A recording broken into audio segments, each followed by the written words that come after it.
তো hello guys, আপনারা দেখতে পাচ্ছেন আজকে আমাদের এখানে পানি হচ্ছে।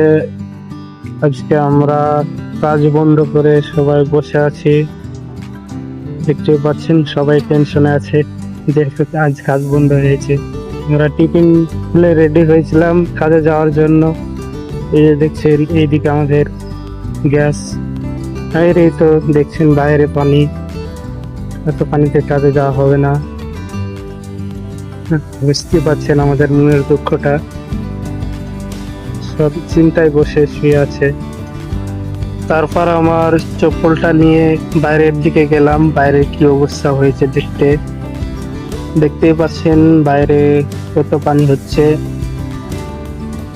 আমি রাস্তার দিকে গেলাম, দেখলাম রাস্তা দিয়ে পানি পড়ছে। রাস্তা দিয়ে একটু আপনাদেরকে জুম করে দেখায়। এই যে দেখতে পাচ্ছেন রাস্তার মধ্যে নদী হয়ে গেছে। এই যে দেখতে পাচ্ছেন আমাদের টিনের ছাদ। তো আমাদের জন্য দোয়া করবেন, আমরা যেন আবার